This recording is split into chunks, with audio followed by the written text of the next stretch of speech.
v této premiéře prozkoumáme LADA vyrobené T-132, připravené speciálně pro Maria, užívat si. All right, if you're saying, okay, that sounds really pretty, but what in heaven's name is that person saying? Well, I can tell you the translation of that is, welcome to this premiere. We will explore the LADA-made T-132, prepared especially for Maria. Enjoy. So, yeah, I thought I would open it up with a Czech introduction, since this is obviously a Czech sewing machine. The first one that I've ever presented on this channel, in fact. And if you're not familiar with the LADA sewing machine company, you're not alone. They are a company that is fairly obscure, and the long title of this machine that Maria purchased from me is called LADA Sewmaster Cresta T-132. I'm just going to stick with T-132 and keep it a lot simpler. And it really is a fabulous machine and has a number of the features and benefits that you would expect to find on the higher end machines that you've seen on this channel, such as the Husqvarna Vikings. This machine has, for example, when you put the bobbin on, it automatically disengages the clutch. It also has a jam-free raceway because of a special feature designed in there, which we'll kind of go over as we get to explore this machine and also see it sew as well. Now, this lovely leather satchel that you can see in front of you did not come with the machine when I bought it from the original owner. I sourced this after I met Maria, and Maria had made a commitment with a great deal of excitement about the work that I do to not only purchase this T-132, but also to purchase the Ricker 2925 that you're going to see premiered as well soon. So I wanted to go above and beyond for her and find a nice carrying case, because originally she talked about kind of keeping this machine at home, and I wanted to at least give her the option if there was a real nice carrying case, which this is spectacular, this carrying case, the quality of it, that she would have that option to take it out to a sewing class or, you know, to a friend's house or whatever. So let's begin to jump into this, but before I jump, let me share a little bit more about this company. Again, what I would consider to be a fairly elusive, fairly obscure company. So the history of the LADA company can be traced back to 1881, when the Minerva brand was established in Vienna. The company relocated to Opava in what is now the Czech Republic in 1913. A factory was established in Boskovice in 1936, which in World War II produced armaments for the German Reich. After the war, in the subsequent Soviet-dominated era, the brand of LADA was created and the stage for design and production of the T-132 was set.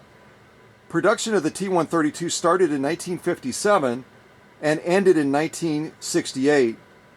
And what I've been able to determine, again, a lot of companies, they just don't track their serial numbers as well as other companies. And LADA is in that same class as Husqvarna Viking, where you have a general inkling, but it's not for sure.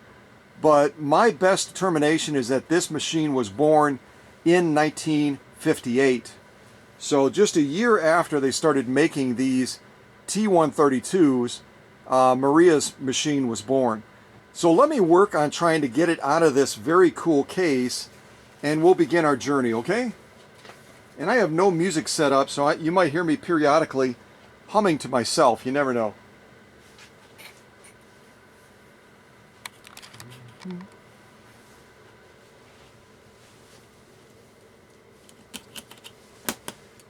Again, this case was really a godsend, really a neat find. Never anticipated finding a case that was perfectly suited for Maria's T-132. Look at that, it just fits absolutely like a glove, even with excuse me, the extension bed that I added to this machine setup. It's very, very unusual within the 132 class for the LADA machines to find an extension bed. They're just non-existent. But the T-132s that have the knee controller, I couldn't find a single one anywhere. So I had to adapt. I came across an extension bed and then made some modifications to get it to work perfectly with Maria's machine. So I think I'm really excited to share that with you as well. Let me work this out of here.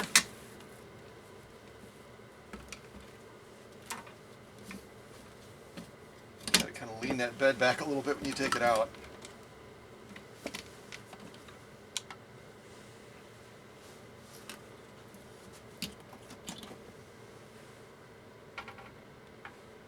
And you might be saying to yourself, because you can see it in this shot, oh, wait a second, why is Scott putting that T-132, there's the inside of the case, isn't that lovely? And it kind of folds down like this too, so you can get the machine in more easily. Just a beautiful, beautiful surprise from Maria. She didn't expect this, she didn't ask for a case, but I'm so glad that I was able to locate one for her. But you might be saying, what do you have that machine on top of, Scott? What's going on?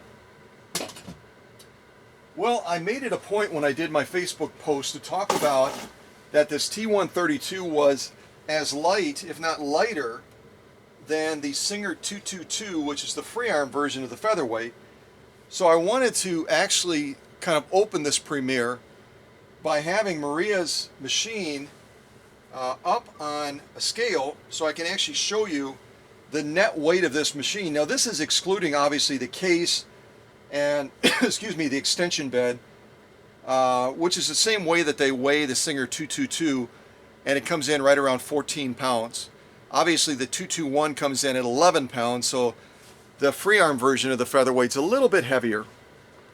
But let me come off the tripod and I'll show you what the net weight of Maria's T-132 is.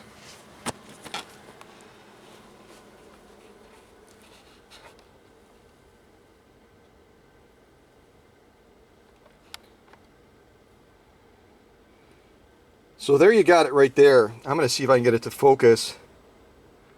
Oh, I'm leaning on it. I'm saying, why is the scale going up? Because I'm leaning on the scale. So we're coming in right around 13 pounds. So what that tells you is that the net weight of this LADA made or LADA designed T-132 is about 1 pound less than the Singer 222. And yet you would look at this machine, the musculature of this machine, the design of this machine, and you would say, no way. But again, it's because of the composition of this machine being primarily magnesium, and there goes my phone. Bear with me for a second. All right, I just sent that into voicemail. I thought I had silenced the phone. That doesn't usually happen. And that was a missed call from where? From Canada. Some of my Canadian friends are needing help. I feel awful that I can't answer right now, so forgive me for that, my friends. But at any rate, and I totally lost my train of thought now. And I'm going to bump this volume down before I encounter another call. Come on. Bear with me for a second, folks. Notification down, ringtone off. There we go. Which is what I should have done in the first place. Okay. So at any rate, you'd look at the musculature of this machine and say, holy mackerel, that comes into 13 pounds. And on top of that, it even blows your mind away more when you realize that the motor inside of this T-132 is 1.1 amps. 1.1 amps. That's the same size motor that you would typically find in the bigger FOF machines, like the FOF 332s and other machines like that. I mean, it's just four, blah, blah, blah. My brain is just going jello here after that interruption of that call coming in. It's only about 4/10 of of an amp away from the Husqvarna Viking green machine, the 1.5 amp. Got 1.1 amps in this little T-132, and it's only, I mean, it's only 13 pounds. It really speaks to the phenomenal engineering and design, and again, the choice of composition materials that the Czech company LADA used in making it back in the 1950s. All right, so I'm going to have a chance to go around this machine more and show you more things on it, but the one thing I want to talk about really is it's just a fabulous sower. It really is. I'm going to get this camera up on the tripod, and I know I haven't shown a lot of knee controlled type machines on this channel. I mean, the 99K13s, yeah, you've seen those, and a couple of others. I think I had a couple of Elnas that were knee controlled as well, but they're not as common as the foot control versions. And again, LADA made a 132 that was foot controlled, almost identical to this model. But I think this knee controller really gives you some great advantages. So I'm going to get this scale out of the way, and we're going to see if we can start to jump into learning a little bit more about this really cool Czech-made machine from the 1950s. Again, I would estimate right around 1958. That would be my most accurate guesstimate. All right, so I'm going to get this plugged in.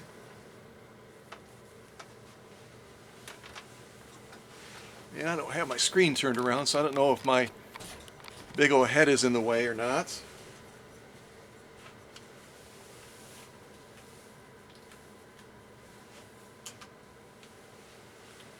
All right, what do we got here?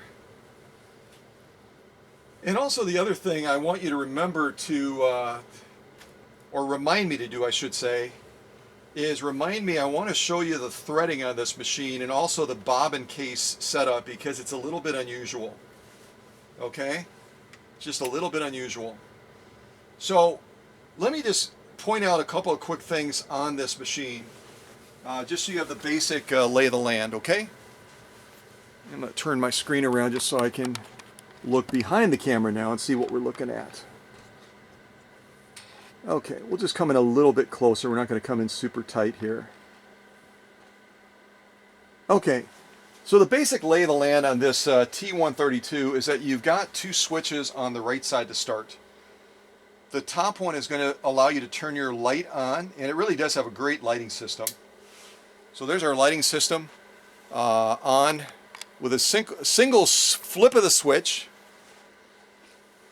And then we've got this other switch right here which disengages the motor. It basically, it kills the motor on the machine. It does not change the rate of pace or the speed, or it's not a slow gear, it's just an off button basically for the drive of the motor. Not extremely purposeful, but there you go, there it is. On the bottom here we have feed dog drop right here, stitch length, stitch width, and finally up here, needle position. So nothing super tricky about the layout of the controls on this LADA T-132. It's pretty straightforward. And then to get the knee controller into position, see if my camera angle is far enough down so you can kind of see it. Yeah, there we go. So to get the knee controller into position, you just rotate it out and down, and then this little extension right here, I can't see if you're seeing that. Nope, you're not. This little extension right here then goes down, and that's what you're going to press your knee, depending on how tall you are in the seat, you're going to press your knee against that or the bar itself. And again, with a 1.1 amp motor, you really have to kind of watch and regulate that power with that knee controller. Knee controllers are obviously a little bit different to control than a foot controller, so it takes a little bit of getting used to, and that's not a big deal. So let me zoom in it over here, and I'm going to show you a couple of other things real quick as well. Excuse me. Oh, I probably should show you this as well. Again, the T-132 does not come set up specifically to accommodate an extension bed. By the way, all those little red dots you see are all the oiling points. There's a ton of oiling points on this T132. You'll find them all over the machine. And I also have a manual as well for Maria, which will help considerably. Okay, what was I going to say? This was not set up originally with the idea of putting a extension bed on it. So I had to add this little support right here on the side. I didn't have to add one to the other side because the molding of the machine supports a extension bed over there. And then I had to add one on the front of the machine as well. You can kind of just see it sticking out there. And again, finding an extension bed for a T132, since it was never really designed with that idea in mind, is virtually impossible. It's virtually impossible to find extension beds for the 132 foot control versions of this machine. So I had to be innovative, which I oftentimes do in the workshop. I'm just going to clip these threads on the back here real quick. You have to be innovative if you don't have a solution readily. So what did Scott do? Well, I happen to have this extra extension bed in my personal collection for a Bernina machine that I never had the machine. I only had the extension bed. I picked up the extension bed somewhere many years ago. And I just thought, I think it caught my eye because it was such a neat design where you've got this little handle right here. You see that little handle? And when you rotate it, there's a little support that pops up right here in the middle. You can kind of see it go up and down. And so I thought there's got to be a way to adapt this extension bed, because Maria and I had talked about it, and I said, I don't know if I'm going to be able to find an original extension bed. She said, it doesn't matter, just so it works. And so after adding those two supports to the machine and an additional pedestal extension underneath the free arm itself right here, I was able to come up with a solution that works beautifully. You simply slide it on, like so, and then you rotate that little handle to lock it into place. And it's as sturdy as can be to give you a real nice sewing surface for this LADA T132. So if there's anyone else out there that has faced that same problem and was not able to find a solution, this may be a solution if you're able to locate an old Bernina style extension bed like this with that same type of little handle that presses that up against the bottom, and then you'll be able to adapt your T132 so you can have an extension bed like Maria's. Not to mention, I was so impressed with how the colors work extremely well with the machine as well. It's not something gaudy, it's not something that is only functional, it's something also that aesthetically just blends in beautifully with the machine itself, the patina, the color, etc. Getting a quick drink of water, folks. I haven't asked really in any of the recent premieres. I hope all of you are staying healthy. There's obviously pandemic fear across the country right now with the coronavirus, and everyone is running scared. Shelves are going barren, and I know even in the major retailers are having trouble keeping things stocked in. And I would just say, you know, be cautious, be prudent, but don't be overly fearful over something like this. We've faced challenges like this before. We'll get through it, and you know, try to take it in stride. All right, let me kind of zoom. Actually, I'm going to zoom out a little bit. There we go, because I want to show you something. This machine does take a specialized type needle. Inside of the machine, when I got it from the original owner, was an organ, kind of like play the organ, an organ size 18 needle that had a long notch on the rear and a groove on the front of the needle itself. What I discovered, however, in experimenting with this machine and doing different sew-off tests on it and such, is that there's really a number of different needles that will work with this machine. Everything from a Schmetz size 75 stretch type needle. I don't know if you can see that or not. This needle does work in the machine, and granted, some needles might work better, but for general sewing, a Schmetz stretch size 7511 works real decent in this machine. Also, a Kenmore needle as well. This particular Kenmore needle, and I don't have the nomenclature breakdown on it, but it's going to be about a size 16. Again, the key to it is that the needle is going to have a notch and a long groove on it, kind of like a light industrial type needle you would commonly find. And also this DD1221, which is a needle that I used on some of the free Westinghouse machines. That also will work in this machine as well. These really cool German-made, non-brand name leather needles will also work in this T132 as well. And I don't want, these are size 14 by the way. I don't want to confuse you and say that any needle is going to work. It won't. And so I'm going to send a good supply of needles. I've already ordered them for Maria so that I can send them with her, with the machine to her, as I did also with the bobbins. And the bobbins I ordered actually came out of the Czech Republic. This is how they came in this little bag. I think there's 10 of them in here, and they're designed specifically for the 132 series LADA machines. So it fits just perfectly in the bobbin case. And these are very easy. Don't be ripped off by somebody trying to sell these aftermarket at an exorbitant price. You can buy them right through eBay. Just go on eBay and search, Czech bobbins, like Czech Republic bobbins, and they'll pop up. And you just want to double check your diameter and your measurements and such. Matter of fact, I don't know if I can pull up the actual, let's see here.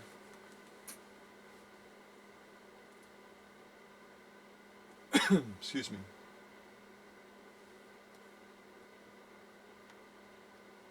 I'm going to try to pull up the actual listing where I got it so that I can tell you the specific item number if you're looking for your T132.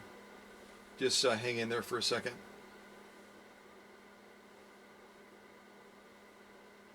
As most of you know from my remarks, my phone is not super high speed, so it takes a little bit longer than a lot of the other phones that are out there, obviously. Alright, what do we have here? Okay. So what you want to look for is item number 1239 1200 3903. I'll say it again. 123 912 003 903. You just type it in the lookup box, the search box on eBay. And then what you'll be looking for is 10 transparent plastic bobbins for sewing machine, Veretta's Bobbin Supplies. Boy, that's a lot to say, isn't it? Let me see if I can just show you a picture. A picture's worth 1,000 words, right? So here's what the actual listing looks like right there. Where am I? There's how the actual listing looks right there with the bobbins. And you can see the bobbins are not expensive at all. You can get 10 of them for $5.46. And I think the shipping is only $4. So right around $11 you can get 10 bobbins that'll work with your T132 through this particular seller, which is, it looks like it's a Czech-based seller. It's craftica.shop. You can kind of see it on the screen there. But I would strongly encourage you to buy through that venue. It's going to be the most cost-effective. There's other folks that are trying to buy them and then resell them at ridiculous prices because they are a little bit hard to find. And unless you do the measurements and unless you, as I did, talk with that seller and using my caliper say, okay, what about inner diameter? Because the problem with bobbins is not only will they fit in the bobbin case, but also that inner diameter. Is it going to fit over that bobbin case stem? so that it'll slide in. A lot of the bobbins are going to have much smaller apertures than these Czech bobbins. These are quite large as far as that inner aperture opening. Does that make sense? Okay. All right. So just be a smart buyer as you always are, and just don't get ripped off. Okay. Blah blah blah blah blah blah blah blah blah. So let's do a little bit of sewing now. Finally, I think I will start by kind of debating here. I've got a bunch of different leathers. I've got my U.S. Army grade canvas. I've got my genuine elk hide. I think we'll do elk hide to begin with, and I'll probably lay down just a simple zigzag. Again, whenever you're talking about needle swing with a machine, it's going to raise the stakes a lot higher. So I'm going to go ahead and launch into my first sew off with a single layer of genuine elk hide, and we'll lay down a zigzag, and then we'll launch probably into 2 layers of genuine elk hide after that. All right, are you ready? And notice, no music, so you can listen to this 1.1 amp motor just blow this leather away. It's just kind of crazy. And I'm not even going to throttle it all the way up. I'm just going to kind of cruise through it. All right, are you ready?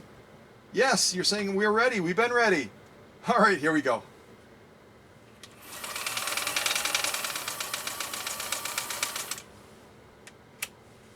Well, that was easy. That was super easy, wasn't it? All right, let me clip my threads and we'll take a look at these stitches, okay? Now I've got some of this leather that's all grainy. Grainy is a painy because then it gets all over the bed, all over Maria's extension bed. Okay, I just cut one of my own lock stitches. Oh well. Let's see if I can get that cleaned up a little bit. There we go. Okay, so here's our single layer of genuine elk hide. Again, nothing to blink at. We're talking about probably 4 to 5 ounces of leather. Again, elk hide is processed chemically, which right away raises the stakes quite a bit on that piercing threshold. And yet you can see this LADA T-132 just blew through that single layer. I mean, no effort, no pause, no hesitation. And it laid down what I would consider to be a spectacular zigzag stitch. Just a gorgeous zigzag stitch all the way around. And if we turn it over, we've got an equally gorgeous lock stitch for that zigzag as well. I'm going to kind of pull it back a little bit so you can see it hopefully a little bit better. But everything about the spacing, the formation, the integrity of that zigzag is just absolutely spot on. So I'm going to toss this to the rear, and a single layer of elk hide is just like almost ridiculously too easy for this T-132. So we're going to raise the stakes a little bit. We're going to lay down the same stitch, but this time we're going to fold that leather in half. You can see right here we've got our 2 layers of genuine elk hide. And we're talking here probably about 8 to 10 ounces of elk hide. And now we're going to lay down the same stitch, the zigzag stitch, down this leather and see how this T-132 goes. Again, whenever you incorporate needle swing into a machine on a sew-off, it's going to immediately raise the stakes of how difficult it's going to be for that machine to get through that material. It just does, because that needle isn't just going up and down, it's going from side to side as well, and it's having to accommodate along with that material feeding over the feed dogs. Okay? Blah, blah, blah, blah, blah, blah, blah, blah. 2 layers of genuine elk hide. Here we go.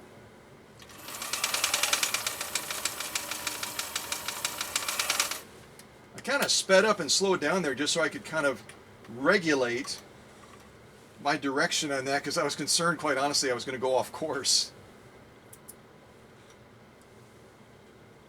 Okay, let me clip these threads and we'll take a look at these stitches as well. Again, we're talking 2 layers of genuine elk hide, about 8 to 10 ounces of elk hide that's been chemically processed. And any of you that are deer hunters or other outdoors type people, you already know when you process a hide, boy oh boy does that change the composition of that. But it doesn't change a thing as far as what this T-132 can do against that big of a sewing challenge. Look at those stitches. Absolutely spectacular in every way. The spacing, the formation, the integrity of the stitch, all the way across, exactly as it should be. And as I turn it over, look at that from the side. That is just ridiculous. Even for a machine like this that I've had a chance to optimize with that 1.1 amp motor, nothing should be taken for granted when it comes to this level of sewing. 8 to 10 ounces of processed genuine elk hide. That is the thick of thick. And then as we turn it over, we're looking at our lock stitch now, and everything about that lock stitch is just absolutely spot on. There's no difference. It's just absolutely gorgeous in every respect. Isn't that a beautiful stitch? And again, look at what we just went through. That's absolutely insane.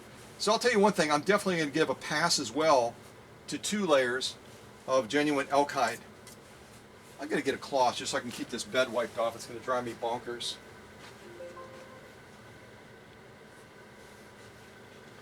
Now I'm really kind of distracted and curious who that was calling from Canada. I don't think it was Piper. Piper and I talked about him maybe becoming a moderator. He hasn't gotten back to me yet, hint hint. But I really would love to have him on the team working with Bill and Hans and I out of Canada. That's where Piper is from. But I don't think that was Piper. I think that was somebody else from Canada. I get calls oftentimes from Canada and from other parts of the world. Folks that are looking for help, looking for some guidance on different things, which is really kind of a cool thing to be able to do. So, all right. So what are we going to do next? We just did a single layer of elk hide. We did 2 layers of elk hide. I now have some. Let's see, what is this? I've got genuine cowhide. I could do 3 layers of that. I could try to do 3 layers, but I don't think I'm going to, because what I want to do is really focus on doing some of this protected full grain leather as well. So let me do this. And I think I'm going to switch now from a zigzag to a straight stitch, and that's real easy to do. I'll just kind of come out on the shot and show you. So right now we have the machine set up to sew with a zigzag because we have this stitch width controller set at about 2.5, I think it is. So we're just going to move that stitch width controller from 2.5 down to 0. And that's all we need to do in order to go from sewing with a zigzag to a straight stitch. So there's really no difference. We're going to be doing the same type of adjustment on most other machines as well if you're going between straight and a zigzag. So it just goes to show you again, there's not a world of difference in the basic operations of a machine from the Czech Republic like this compared to other machines that you've seen on this channel. All right, so let's buzz down. We're going to do 2 layers of boy, this stuff is like molting here. We're going to do 2 layers of this Italian leather. This is a real light grade, light color as far as the dye Italian leather. Most of the Italian leathers you see are real dark and rich. This is a real pale, pasty kind of color, but I still think it's pretty. So we're going to see if we can buzz down 2 layers of this, and then we'll launch into our next sew off after that. All right, you ready? Of course you are. 2 layers of genuine Italian leather. Here we go.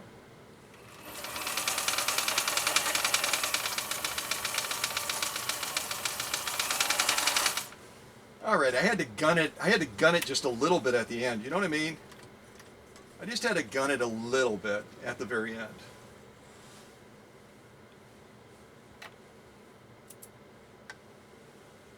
Okay, so let me clip these threads and then we'll take a look at these 2 layers of this Italian leather. And we'll see how our LADA T-132 did against this sew-off. So there's our top stitch, and this is a real long one. I intentionally wanted to run it down a ways just for fun. And so you can see there, our stitch quality, our stitch formation, just absolutely spot on. I'm going to kind of go all the way down, and then I'll come back as well so you can kind of look at those stitches. Just absolutely gorgeous stitches in every respect. The spacing, the formation, everything about them. I'm going to kind of turn it over like this so that stitch is positioned a little bit higher because I'm looking back at the camera and it's a little bit harder to see them. So I'll go down again now. That is absolutely a perfect stitch in every respect. Gorgeous stitching. Absolutely gorgeous. Oops, that's kind of curling back a little bit, isn't it? And then if we turn it over, an equally gorgeous lock stitch. I'm going to kind of pull it back as I go across, and you'll be able to see those stitches kind of pop through. But those are absolutely spot on. Again, the material's got a little bit of a nap to it, so it kind of masks it a little bit. But there's no hiding the fact of how beautiful those lock stitches are with these 2 layers of Italian leather. And again, with 2 layers of Italian leather, actually you can't see it as well from that end, maybe more so from this end. I'm talking about 8 to 10 ounces of leather. So no easy task at all. But this LADA T-132 just got the job done with such great ease, it's almost ridiculous. All right, so I've got 3 sew-offs left. I've got my U.S. Army grade canvas, I've got some genuine cowhide, and then I have some protected full grain leather. I'm kind of debating on what I'm going to do. I think I'm going to do a single layer of protected full grain leather with a zigzag, and then I'll come back the other side of it maybe with a straight stitch. Again, it's very easy to change the settings on this machine so you can kind of bounce back and forth. You know what else I could do? I hadn't really considered that. That's even a better idea.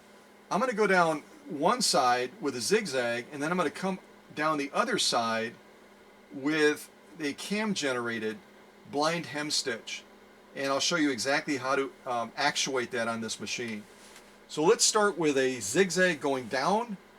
I'll make my little turn, then we'll come out on the camera shot. I'll show you how to engage the cam function of this machine, and then we'll buzz back with a blind hem stitch. How does that sound? All right, perfect. I'm going to grab a quick little drink of water, and we will continue marching forward. All right, here we go. Single layer of protected full grain leather. Here we go.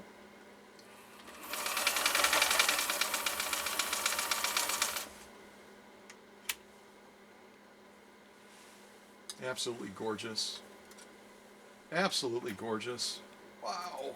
Wow. Let me get that thread back.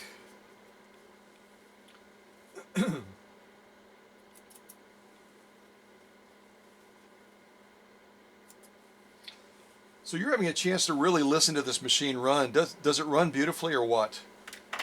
It's just silky, silky smooth. So here's our zigzag that we just laid down, and it's obvious just how spectacular that is from start to finish. If we turn it over, no difference.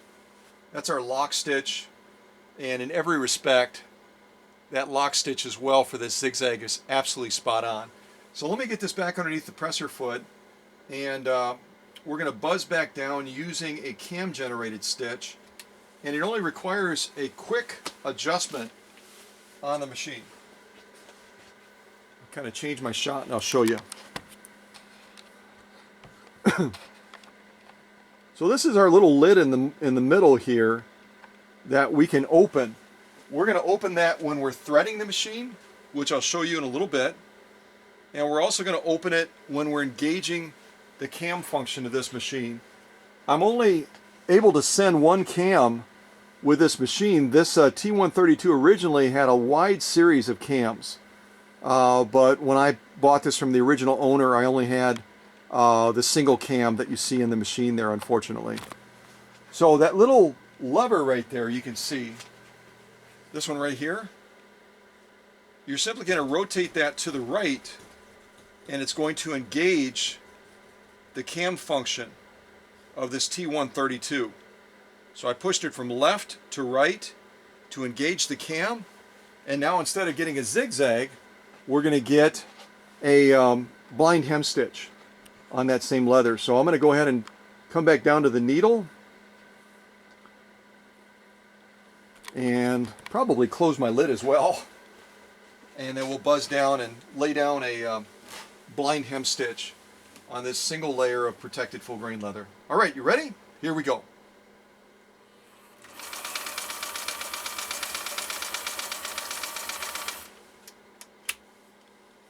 And it's that easy.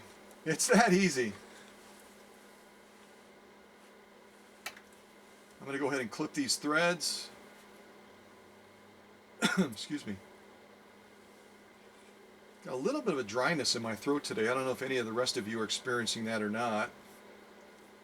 And I don't think it's coronavirus. I think it's just the changing of the seasons and pollen and all that kind of junk is starting to come into play. And I usually have problems every year with some sort of allergens that are in the air. Okay, let me turn it like this so we're right side up. So that top row is obviously the first sew off we did with the zigzag. The bottom row is that blind hem stitch that we just laid down using the cam function of the T-132. And both of them, again, excuse me, are just absolutely spectacular and spot on in every respect. And if we turn it around, we look at the back side, you can see as well the lock stitch is just absolutely spot on with that blind hem stitch we just laid down. You've already seen the lock as far as that zigzag, and that's also absolutely spot on as well.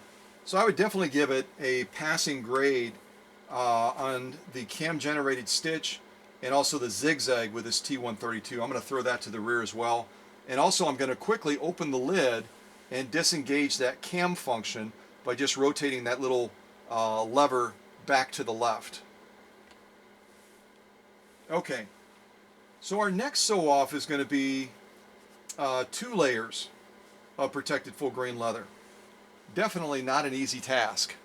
I'll show you from the side. That again is going to be about 8 to 10 ounces of protected full grain leather. Protected full grain leather is one of the toughest leathers to get through. It just is. I mean, unless you compare it to saddle grade leather, it's one of the toughest ones. It really is. And I think we're going to lay down a straight and a zigzag on this particular sew off. So I'm going to go ahead and get it into position. Get our presser foot down. And I'm going to make an adjustment on my stitch width from 2.5 back to 0. And we'll focus on laying down a straight stitch, and then we'll lay down a zigzag next to it. All right, you ready? Here we go.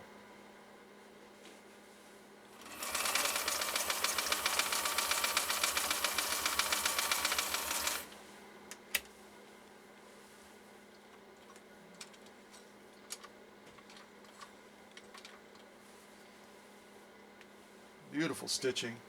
I probably would increase that presser foot pressure just a little bit because I'm looking at a slight reduction in the size of the stitches, and that's a product of how the material is feeding over the feed dogs. Protected full grain leather has a little bit of a glaze to it, so it tends to be a little bit more slippery when it's going underneath that presser foot and over those feed dogs. And even though these are obviously gorgeous stitches, that's a no-brainer. You can look at those stitches and go, those are perfect. I love them. But they are slightly reduced in size, which is a product of how that those 2 layers of protected full grain leather are flowing underneath the presser foot and over the feed dogs. So I would have to increase the presser foot pressure just slightly, and then what you would see is you would all of a sudden see the length of those individual stitches lengthen probably about 12%, I would say. So we turn it to the side. there's what 2 layers of protected full grain leather looks like. That is absolutely crazy. And you can kind of look down on those stitches and see as well just how beautifully they are, the spacing, the formation. If we turn it over, an equally gorgeous lock stitch. Again, the spacing, the formation, the integrity of that stitch is consistent all the way across in every respect. Just beautiful. Look at from the side here. Again, we folded that leather in half so it gives even more of a pucker effect, which means we're not really sewing 2 layers of protected full grain leather. We're really probably sewing almost close to 2.5 because of that pucker effect when you take a single piece and you fold it in half versus having 2 separate pieces that are cut. It raises the stakes a little bit higher again.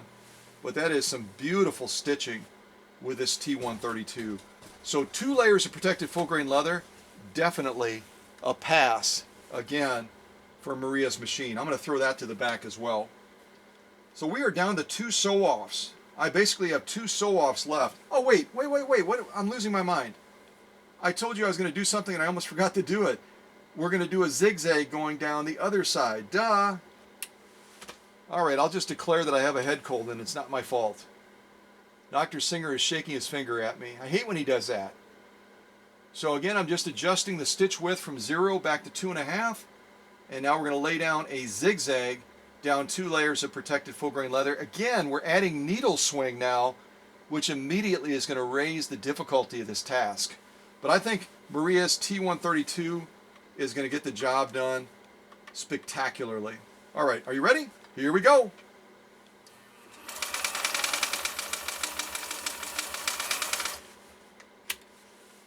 I'm still not even coming close to throttling this thing up.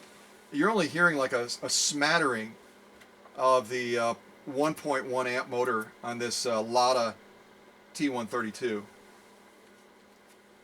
I'm probably going to have to put like a bobbin on the side and fire the motor all the way up to max so you can really hear it at full power. And you're going to be like, holy cow. So, let's see, how do I want to do this? Yeah, I'll do it like that, why not? So here's our top stitch. The bottom row is the first row we did with a straight stitch. Top row is our zigzag we did with the second stitch. And you can see that the zigzag that we just laid down, it doesn't get any better than that. It's absolutely from start to finish. The spacing, the formation, everything about that zigzag, and the straight stitch as well as we look at it a second time, is exactly as it should be. And again, we're not talking an idle sew-off here with 2 layers of protected full grain leather. That's a heavy duty sew-off, folks, it really is. And as we kind of drop it down and turn it over, now we're looking at that zigzag on the bottom. This is our lock stitch. Absolutely spectacular. The spacing, the formation, the integrity of that stitch from start to finish with this T-132, Maria's machine, is exactly as it should be. So I'm definitely going to give a pass to this on a straight stitch and a zigzag for 2 layers of protected full grain leather. Well done, well done. Little LADA machine from the Czech Republic. Well done.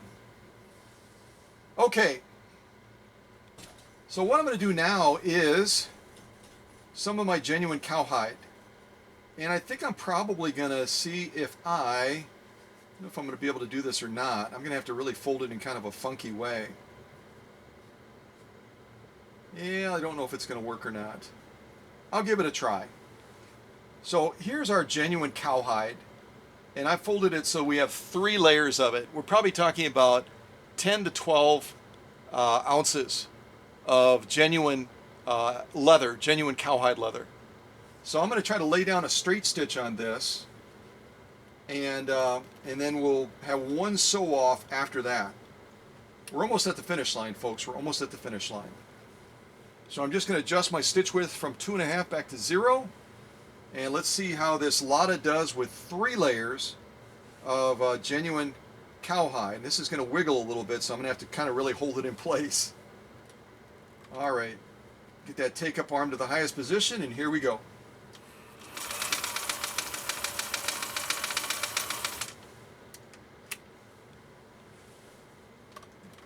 I wish that had been even a hint of a challenge, but nope, not even a hint of a challenge. This little Czech machine says, give me a real challenge, Scott. Give me a real challenge, would you? All right, so here's our 3 layers of genuine cowhide. Everything about that stitch that we just laid down is absolutely picture perfect. The spacing, the formation, the integrity of the stitch, it just doesn't get any better than that. Just absolutely gorgeous in every respect. And again, we're talking about 3 layers. I'm going to turn it to the side here. 3 layers of genuine cowhide, folks. 10 to 12 ounces of leather. And you didn't even hear a blink, a hiccup, or a sneeze from this Czech Republic LADA T-132. I mean, it just blew through it. And I wasn't even probably 25% of the way down on the knee controller. And here we're looking at the lock stitch. Everything about that lock stitch is exactly as it should be. The spacing, the formation, the integrity of the stitch, that's exactly what we want to be seeing. So 3 layers of cowhide, no challenge for this T-132. I'm going to throw that to the rear as well. So the last thing I have is some of this U.S. Army grade canvas. And I have kind of an interesting piece that I cut with the grommets. And I'm probably going to remove those just because I don't want to tear up the bed on this machine. I probably would be able to hear Maria scream all the way from North Carolina. And I don't want her to do that. In part because her husband is a retired naval captain and I don't want to get on his bad side.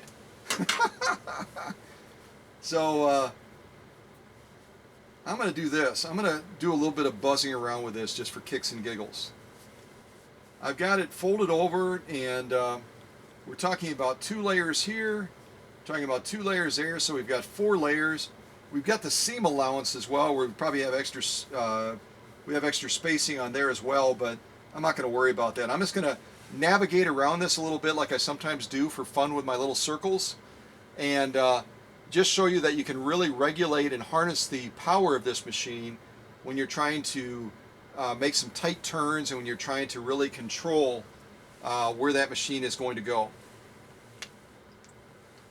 And if you want to take a drink of water like I just did as well, that's perfectly fine. Alright, so here we go. Our final sew off. We've got about 4+ layers of U.S. Army grade canvas. We're just going to be buzzing around for fun.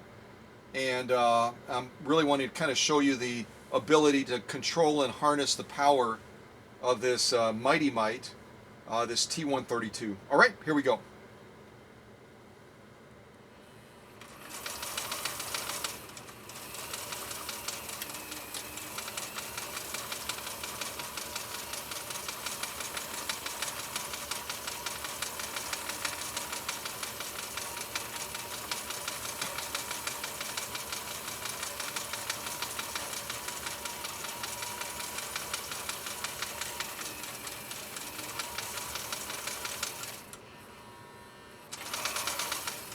All right, I just got to buzz to the finish, just for fun. Here we go.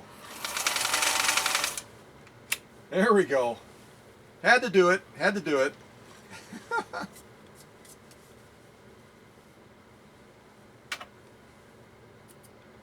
What a great machine this is. The first machine from the Czech Republic I've had on this channel, and I could not be more impressed with how it's performed. Of course, I put a lot of work into it, needless to say. Look at these stitches. Again, we were just kind of goofing around, going around in circles. And everything about those stitches is just absolutely spot on. I'm going to try to kind of move them back and forth. I know that my shot is probably off a little bit. But those are absolutely gorgeous stitches. And again, what I really wanted to show you is that I can sew over my own thread, which I did. What I really wanted to show you is just that you're able to harness that power beautifully with this T-132, and you don't have to be fearful of that 1.1 amps. You can pull it back and you can draw it in and get some great outcomes like this with our lock stitch and our top stitch as well. And I'm looking at that lock stitch, and I probably would increase that upper tension just slightly to make that pop a little bit more. But again, from my vantage point from the seat right here, beautiful lock stitch. But I'm always looking for the highest standard, so that would be a little tweak probably that I would do.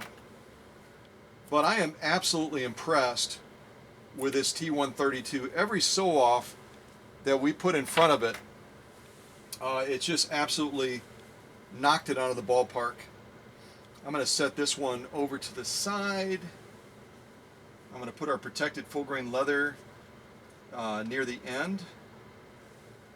That's our 2 layers. There's our single layer. I hope I have enough room. I think I will. I'll have to kind of lay them different directions maybe. There's our elk hide. There's our Italian leather. I really would like you to be able to see the full spans of that, so I'm going to push these back a little bit and go across with that. This is going to be a little bit different, so just be innovative and be flexible. All right, I did it. Yay!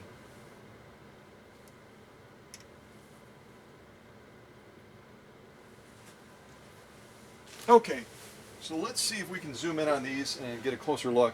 I don't know if I'm going to have to come off the tripod or not. I might. If I do, I will. So all the way, excuse me, to the far left, we're looking at that 2 layers of protected full grain leather. Again, we laid down a zigzag and a straight stitch, and I think you would agree Maria's T-132 did a fabulous job. And I'm not going to flip these over. You've already seen the lock stitch on all of these. I just wanted to kind of recap it and go over the sew-offs that we did. So here's our 2 layers of protected full grain leather. Across the front of there, we've got our Italian leather. And 2 layers of that as well.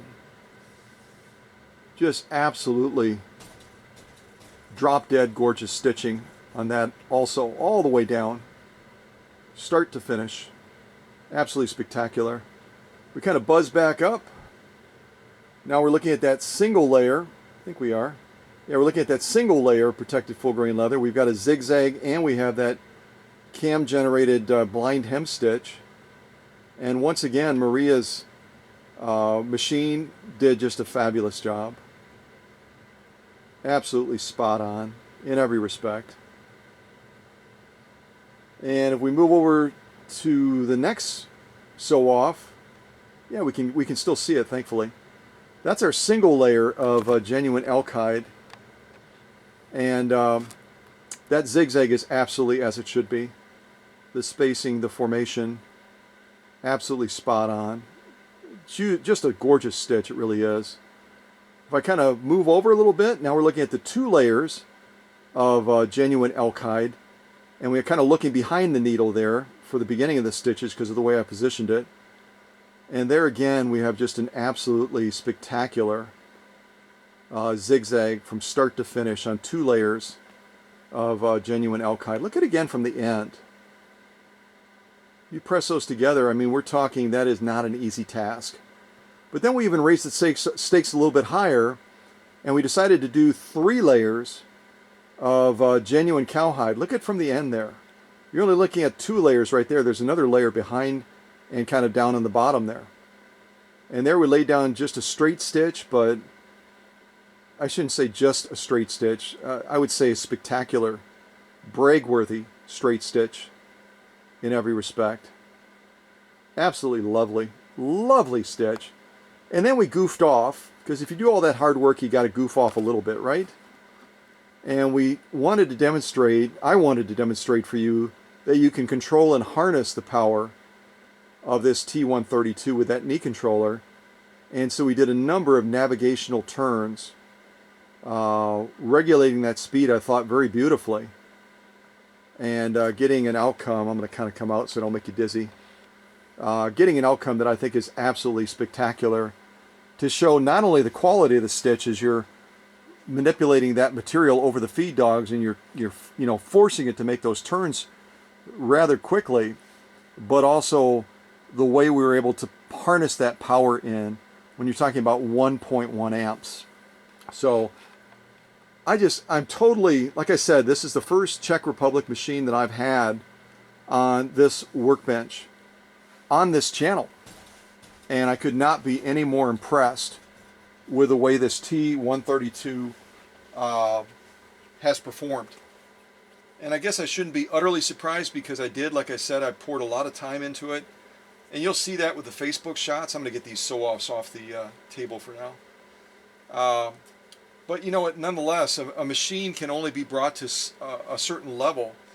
And this machine was a pleasure to bring to that level and just performed to standards that I would put up against Husqvarna Vikings and other machines like that have similar features. And if I didn't mention it, I don't remember if I mentioned it in the outset of this premiere or not, but by similar features I'm talking about on this T-132, we oftentimes will brag about the jam-free raceway on the Husqvarna Viking green machines. This T-132 has a design feature in the raceway that gives you that same benefit. Also, it has a feature where you apply the bobbin to the bobbin winding point on the right side, and it's going to automatically disengage that clutch. Just slide her on, and there's no power to that needle. So these are, again, features that back in the 1950s, right around 1958 when this machine was born, these are features that a lot of people probably were not even aware of, that the Czech Republic was innovating into their machines, their 132 series machines, that were much better well known among the Husqvarna Viking green machines. All right, blah, blah, blah, blah, blah, blah, blah, blah, blah. So what I'd like to do next is I'm going to remove this extension bed that I had the privilege to innovate, which, by the way, if I didn't mention it, this extension bed originally was designed for a Bernina. So now we have a lot of Bernina, if there's such a thing. It almost sounds like a burrito, but we have a lot of Bernina sewing machine, because we have an extension bed that was originally made for a vintage Bernina sewing machine. And as you can see, it worked beautifully for all those sew-offs. So never be daunted, as I recently posted on Facebook with that little mouse. If you're facing a challenge, never give up. You'll figure something out.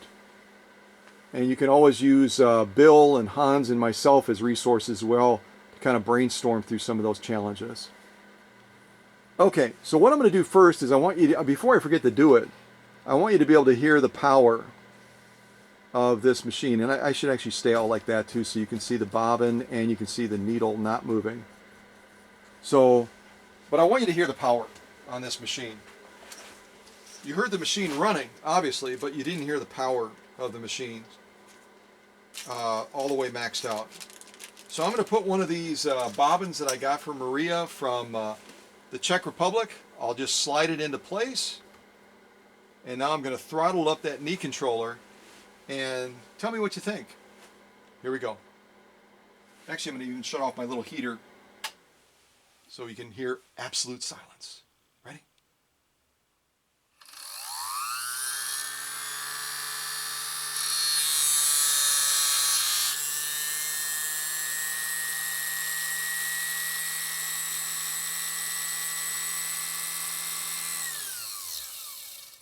Yeah. Sometimes you don't need to say anything. Yeah. Uh-huh. Maria, you got plenty of power with this 132, trust me. Holy mackerel. That is so cool. All right, so let's do this now. Again, I talked a little bit about wanting to show you the threading on this machine. And so what I'm going to do right now is I'm going to unthread the machine and walk through the threading of it with you. Because when I was looking for, initial setup on this machine and such, I noticed that there was really a lack of information on the internet about setting the machine up for sewing. So I want to cover that in this instructional premiere video so that you have that as a resource. So what I'm going to do number one, I'm going to turn my heater back on because it's still not warm in Wisconsin yet. I'm going to go ahead and unthread this.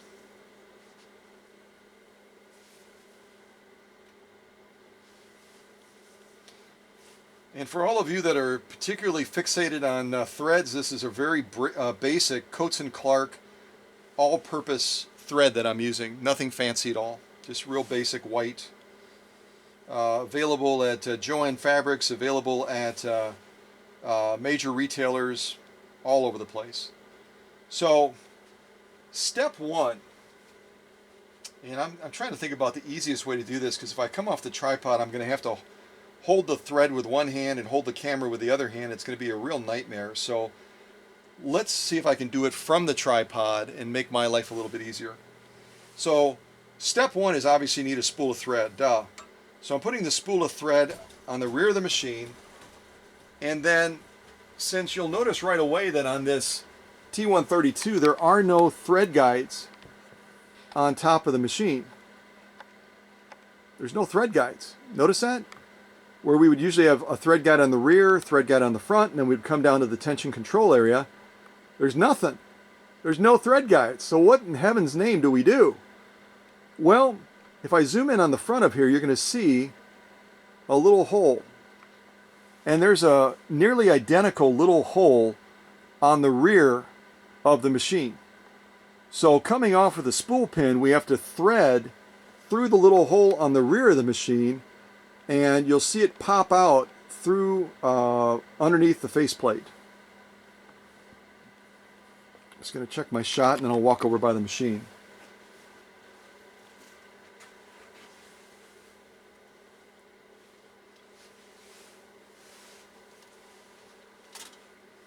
And I'm going to cheat and put on my magnifiers just so that I don't have any trouble seeing when I get down to threading the needle. Okay. So you can see now that we've opened the lid. You can see the cam and such in there. And what we're doing now, coming off the rear of the machine through the from the spool pin, is we're going to be putting that thread through that hole on the rear and then coming underneath where the faceplate would be.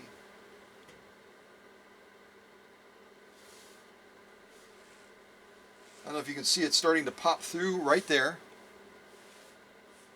There's a hole right there. We're bringing it through there. See, we have the thread there now.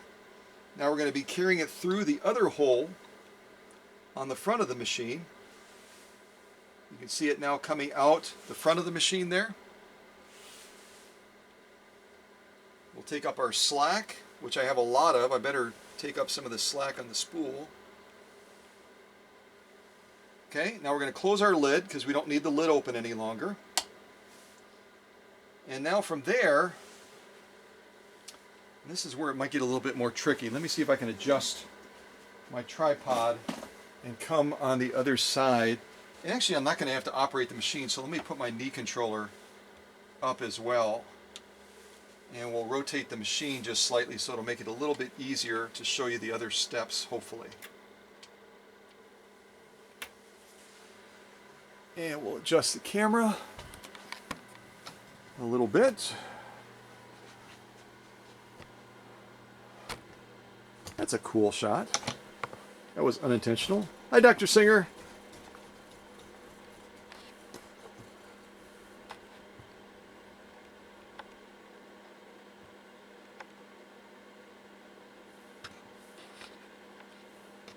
All right, let's stop right there for right now.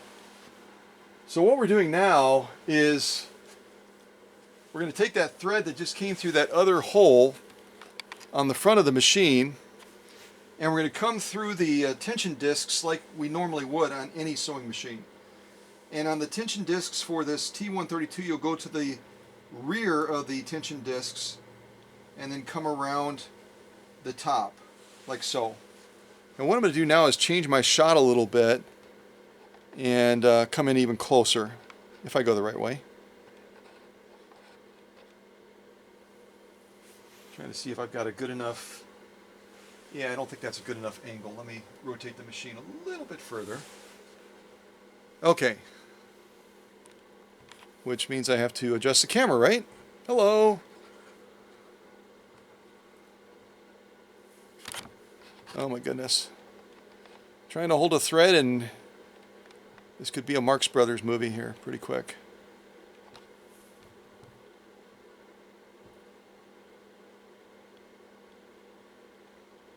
Stay, don't move. Okay, so what we're doing now is we're bringing the thread over to this end, and you're going to have probably trouble seeing it, but right inside of here there's a take-up spring that's kind of recessed. I'm kind of touching it with the little grippers here, and you have to hold the thread here on top, and you can't see that. Hold on a second. I apologize. I'm going to go to the camera and actually see if I can, if I'm showing you that the take-up spring that I want to show you. I'll totally, utterly confuse you. There it is. Come on, camera, focus. Yeah, you can see it. You can see it there down on the bottom. Okay, let me lock that in place. Now I can see from behind the camera. Looking up at the screen with these LED lights and stuff sometimes is a nightmare. So what we're going to do is we're going to hold the thread on the front of the machine. We're basically going to hold the thread right there, right just to the left of where it says free arm, so that it can't pull through. And then we're going to draw this thread up to draw that take-up spring up, and then bring that thread up over that thread guide on top. You'll see what I mean. It'll make more sense than what I'm trying to describe to you. Okay. So I'm holding the thread on top. I'm going to draw this up, and then all of a sudden, get my arm out of the way, all of a sudden that thread now is going to be on top. You just hear it click, and now we've got that thread underneath that take-up spring, so that it's going to be able to regulate the tension, the upper tension. See how that's going up and down? So we just drew it up, it went over that little thread guide on top, and now our next point is going to be bringing it through the take-up arm. I'll just kind of see if I can get it started there, and then I'll change my camera shot again.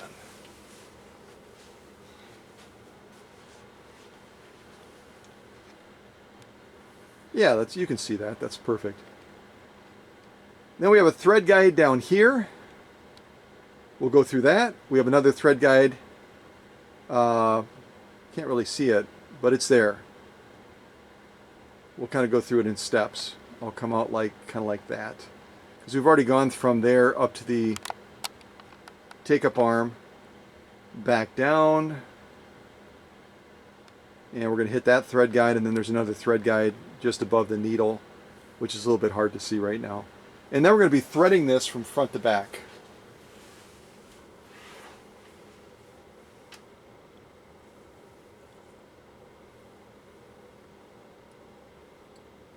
Alright, so we're through that one. Yeah, this one on the bottom is tough to see, but it's there. So just above the needle there's going to be another thread guide. You're going to come through that. And then last but not least, you're going to thread from front to back on the needle.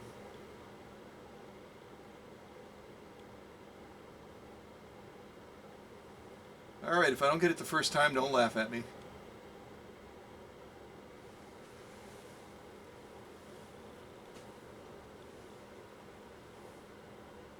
There we go.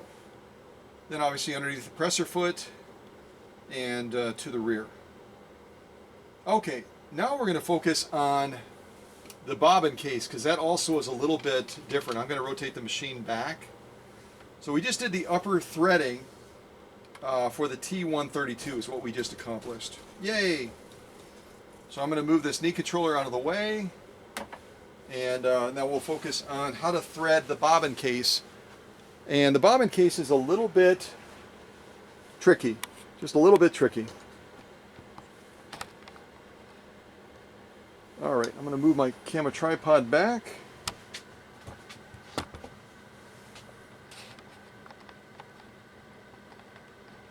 See all that leather fragments down there?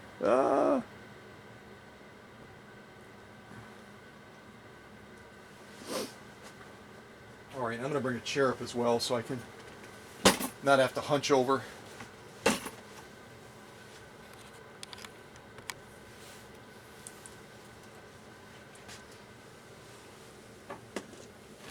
Okay, so now we have our bobbin case. Then I'm going to show you how to set that up as well. So in order to open this, you're just going to push your thumb on here and then rotate it open, like so. There's a little release right here that you simply push to the left, and it's going to pop this little door open. I'm going to hold a finger there just so it doesn't drop suddenly. Okay, so now you can see we have our bobbin case, our bobbin. I'm going to kind of remove it. And what I was talking about as far as the jam-free function that you would normally just think of as being a Husqvarna feature, this little plate right here is spring-loaded. I'm going to push it up and down. And as that bobbin case and bobbin are operating in the raceway, this allows that to flux back and forth to prevent a jam in the raceway, which I think is a real cool feature. So what I'm going to do now is unthread. I'll take out the bobbin first. Check my camera shot here. Take out the bobbin first and unthread the bobbin case. And actually I'm going to switch back to my magnifiers because when I get to one point it's going to be real, for me at least, it's a little bit harder to see it. So right now we've got you'll hold the bobbin case in your left hand, and you're going to want to have the thread coming over the top for the bobbin. So the thread coming over the top so that as this is rotating, it's going to be rotating counterclockwise, like so. Does that make sense? Yep. So you slide your bobbin into your bobbin case. And when you do that, you want to make sure that you line up the bobbin case so that that slat that you're going to draw the thread through right here is visible. It'll just make it easier. So I'm sliding that in. Again, the thread is over the top. I'm now going to come through that little slat. I'm wondering if that's close enough. Is that close enough for you? Or should I come even closer in? I should probably come closer in. See if I can adjust this. Probably go the wrong direction. Oh, there we go. Yay! Starting to figure this camera out. So we came in, we put the bobbin in. Where is it? We put the bobbin in. We came through that little slat you can see right there next to the screw. And now we're going to hop over to the other side. We have to kind of jump to the other side, and then we have to come down. See how it's coming down now? So the slat basically comes like this, like a leaning L, like this, and then like that. And we're going to draw it all the way down because we have to get underneath that tension spring, which we just did. See, now it's underneath that tension spring. You see that? So again, we kind of came down and then to the right, and we got the thread underneath the tension spring. And with most bobbin setups, that's going to be the end of it. But not with the T-132. With the T-132, there's one more step that is absolutely essential if you want to be able to sew with this machine and have it sew successfully. And that is on the back. I'm going to kind of turn it around so now we're looking at the back of the bobbin case, and you're looking at the bobbin right there, obviously. On the back of here, right up here at the top, right here at the top, there's a little hole that you can feed the thread through from back to front, which is what we're going to do. Just a tiny little hole. I don't know if you're able to... Yeah, I'm pretty sure you can see that. That little hole. So what we're going to do now is we're going to take our thread. Off camera, I'm wetting it a little bit with some spit because that works better for me. And now we're going to thread it through that little hole from back to front. Looking to see if you're seeing that. Yep. See it starting to pop through? And then just grab that thread and pull it all the way through. So when you're done, it's going to look like this. So instead of just being underneath the tension band right here, we've gone through that extra step of going through the little hole on the bobbin case and then bringing it up to the front. That's it. Now we need to get it into position. I'm going to go ahead and change my camera shot. We'll reinsert it, and I'll show you how to insert it in the machine and how to draw the thread up, and then we're good to go. Oh, I didn't... Oh, okay. Duh. We're actually in good shape right now. I didn't realize my camera angle was on target already. Perfect. Okay. So when you're putting it in, I had success two different ways. One is I just kind of set it in there, and I slowly closed the door, and I think 2 out of 3 times it snapped into place beautifully. And if you don't have it lined up correctly, it's not going to snap into place. In other words, you won't be able to close the door. It's a design precaution so that you know that that bobbin case has been inserted correctly. Or you can do this by just moving it with your fingers into position, which, you know, I feel a little bit more comfortable with that. Just kind of moving it into position like that, although I do have it drop down sometimes. And then we bring our little door up slowly. If it snaps into place, we're good to go. See, it's not snapping into place? Well, it sort of did. I'm going to double check it because, yeah, it did latch into place, which is good, but I don't know if we had it correctly. So again, just make sure your thread is pointing up.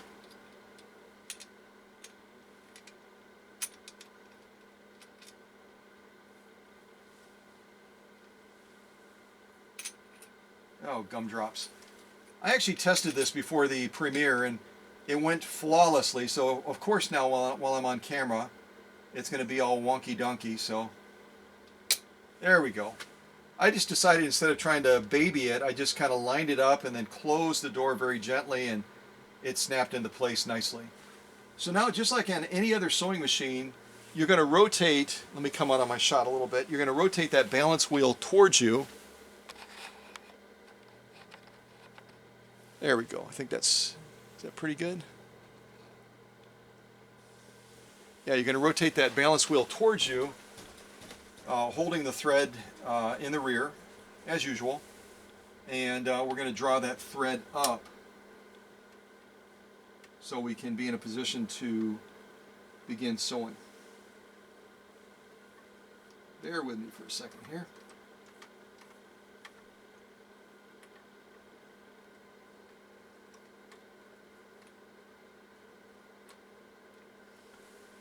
All right. And then just bring that thread to the rear.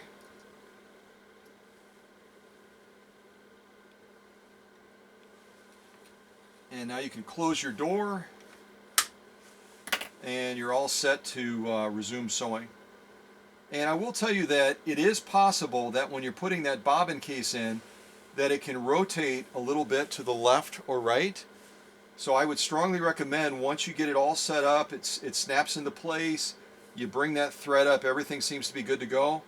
I would strongly recommend that you, I've got just a little piece of scrap suede over here, that you turn it by hand just to make sure that that needle is not going to strike the bobbin case if that bobbin case somehow, while you were inserting it, rotated a little bit. Does that make sense? So I'm just going to turn it by hand, make sure that that needle is going down and it's clearing.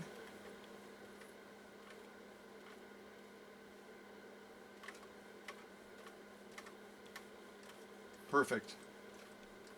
That's exactly what we want. So I'm going to go ahead and draw this out, and I think we're good. That's exactly what we wanted to accomplish. And I didn't even need, I was trying to remember the name of these silly things. Tweezers, duh. You just get a brain lock sometimes when you're on, on camera, And you're like, what is that thing called? I don't know what that thing is called. So,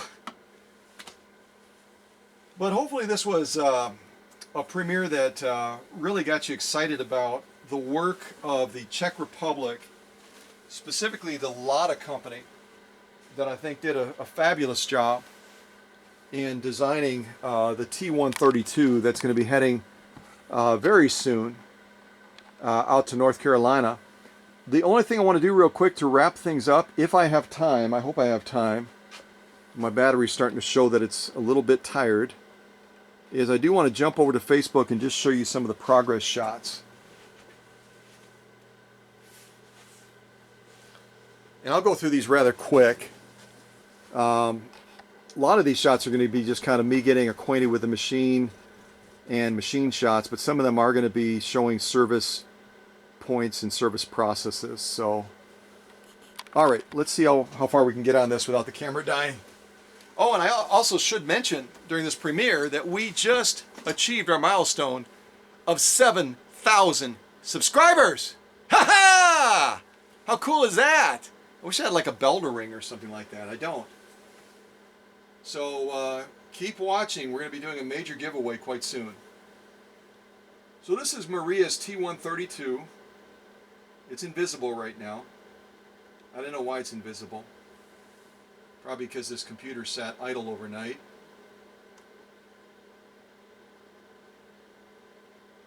And these things are saying, we're not going to show you any pictures, buddy. Oh, good gravy. Well, we might have to skip the Facebook progress shots, unless this thing all of a sudden decides to work. I usually shut the computer down, but I didn't. And that's my fault. Yeah, we'll see if this works.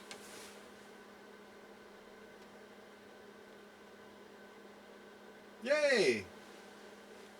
So there's our bobbin case area right there, that little release right there that I showed you. You just release that to remove the bobbin case in the bobbin.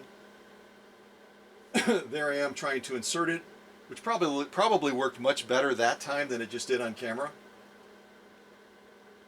There's the rear of our machine.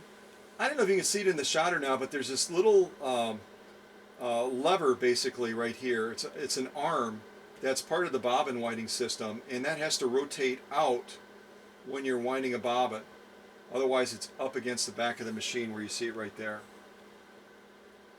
There's the top of the machine. I've taken off some of the covers and I'm servicing and cleaning different points, making adjustments, lubricating, taking dirt off, just doing all the things that need to be done. And there's the cam right there.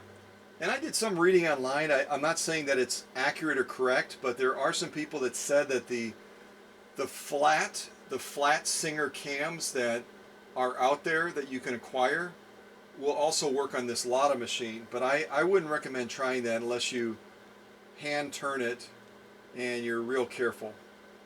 I didn't test that. So here's the serial number, which really wasn't much help to me at all. Some of the inner mechanical moving parts that had to be cleaned and lubricated and stripped. There's our main shaft right there. It's coming off of the balance wheel. And there I am removing a cover. There's our two little switches on the side, along with another serial number. You can see it there on the side right there on the red plate.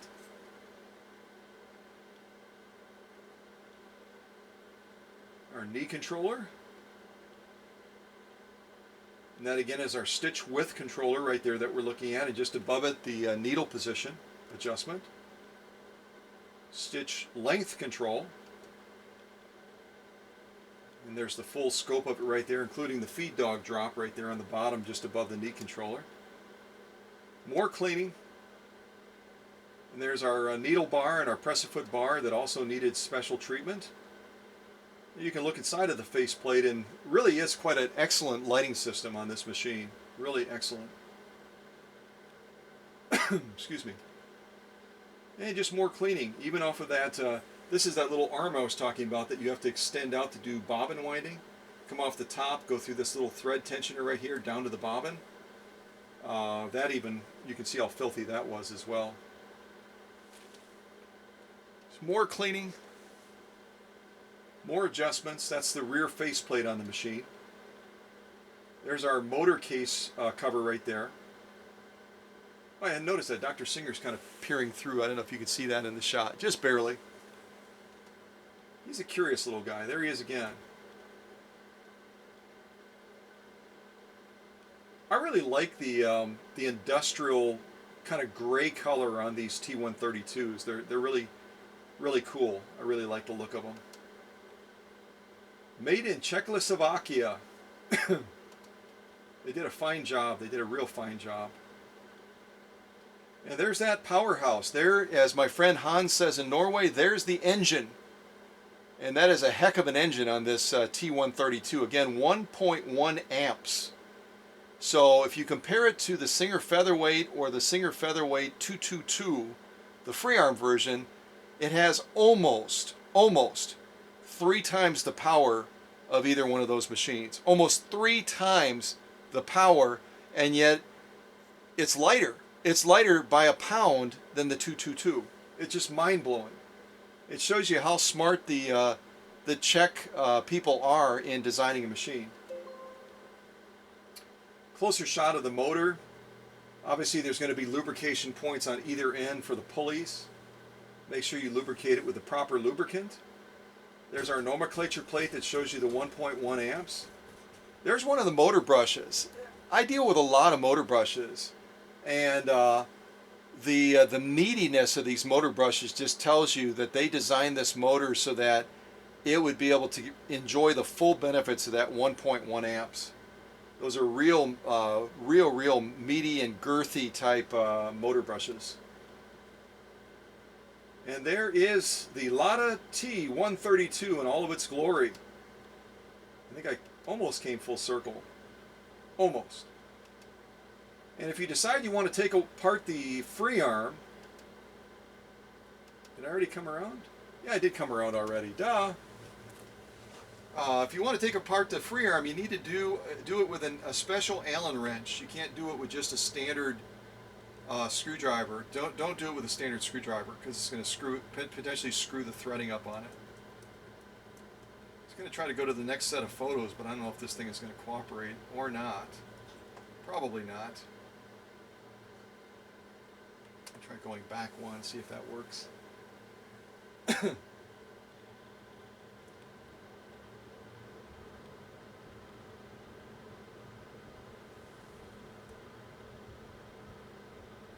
That's the same set. I want to go back one more. Maybe I went too far. I think I went too far.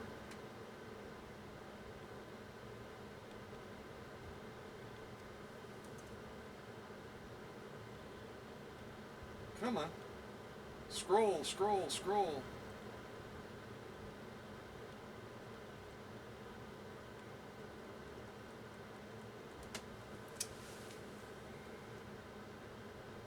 Aren't live premieres just a joy when nothing's working right? You're like, ah!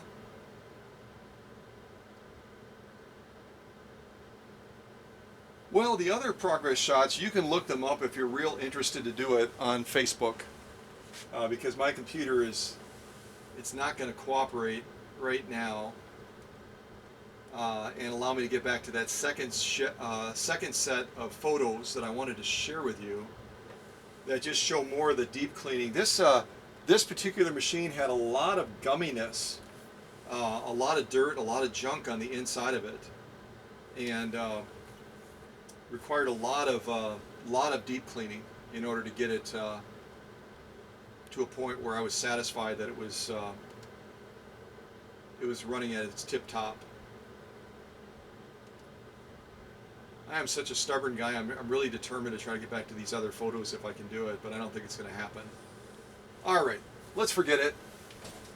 You can look them up on Facebook and look at the second set, the deep cleaning and some of the other optimizing that I did with Maria's T-132.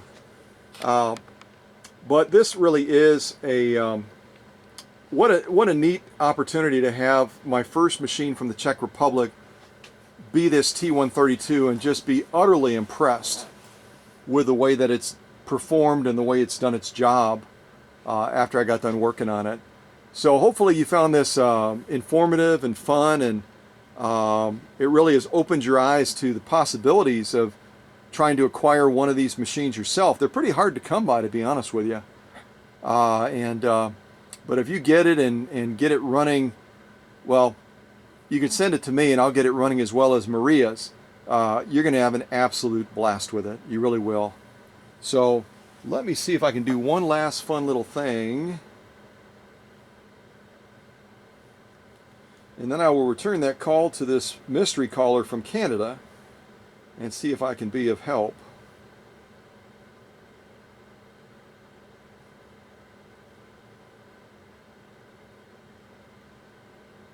Well, I was gonna try to punch in and say goodbye in Czech, but we'll just say goodbye and just leave it at that. But really appreciate you tuning into this. Again, watch for a major giveaway coming up sometime soon for hitting the milestone of 7,000 subscribers. God bless you guys. And Maria, this is the first of 2 premieres you're going to see on the machines that you got from me. The other one is going to be on your Ricker 2925, hopefully soon. So take care, folks. God bless, and keep on sewing.